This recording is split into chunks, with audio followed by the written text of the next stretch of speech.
Hi everybody.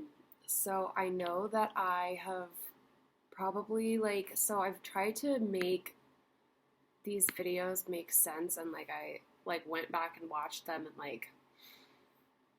I feel like I need to say some things more concisely without sharing certain other things that I feel like are just not they're just triggering and I just don't want to put them online. But so to say to try and make this this friggin' collection of thoughts that I have makes sense and be able to put it out. It's gonna be this three-part video now. And I feel like the first thing that needs to be said before those other two is me to kind of make an attempt at briefly summarizing um what I view as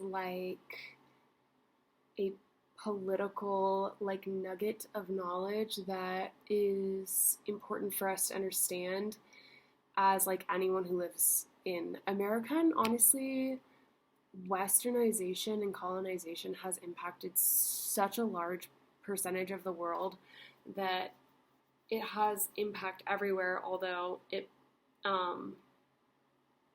manifests differently, depending on your particular country's history, because that's why they call it a politic. Because the political system that you live in, it's not everything, but it is valuable to understand the ways in which it imposes a framework on your experience as a human being, whether you want it to or not. And that's where you have feminists trying to do identity politics, which has been massively unpopular, partially because of the fact that it's a body of information that was mostly created by queer women of color and then handed to privileged young white people who were young and new to understanding what those queer women of color were meaning to articulate in their feminist theory, which creates a certain consequence because, like anything in life, when you are immature with certain new experiences, you go into the world and you experiment and you do trial by fire.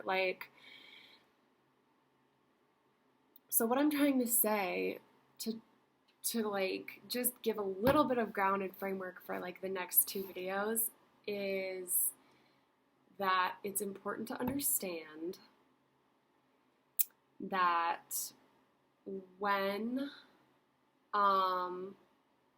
the United States was formulated, it was largely white-bodied folks who had trauma from the Roman Empire on through the Dark Ages and experienced PTSD from the presence of other white bodies, making Europe a really, really uncomfortable place to live. That was basically they talk about blood running down the streets because people were getting beheaded so much. And then when we imposed our culture's concept of morals and values, which was already tainted from the Crusades, onto people who still had their indigenous practices much more intact, such as Africans and Native Americans,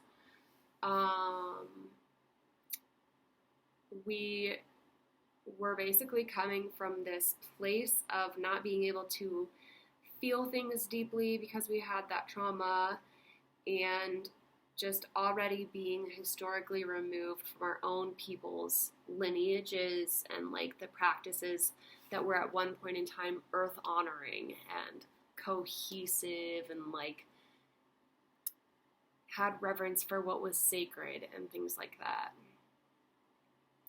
And that's the history that we have, that in escaping that, we came to the Americas, and I'm saying we as like European, like Caucasian people. And we intentionally created race. That's the fucking, my brain, that's the nugget I'm trying to get at. We created race because it served as a way for us to escape our trauma by saying white is right. And then we had white Christianity, and we quite literally used it to indoctrinate Native people, to pardon our hundreds of years of abuse and just the unspeakable things that we did to African people. And in doing that, we made our trauma from Europe a lot worse because we imposed on ourselves a requirement to suppress who we were as human beings. Human beings who are healthy don't like enslave entire groups of people. And so it's like we were already like kind of deep in some shit, and we didn't have what it took to deal with it, and we created a whole lot more shit. And like, because we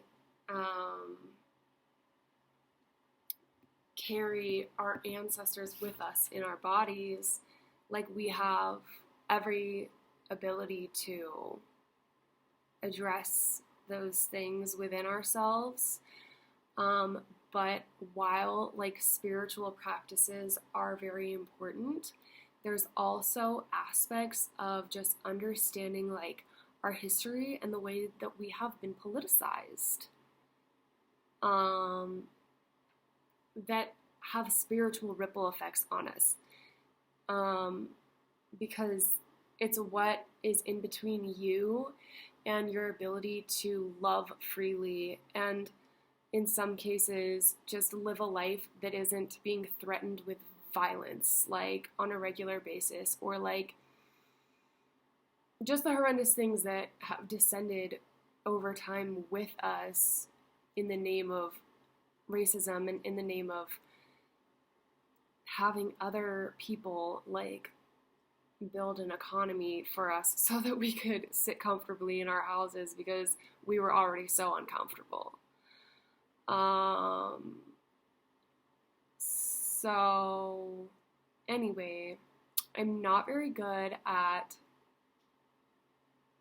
like really like cohesive thoughts because it's such a big picture thing to me.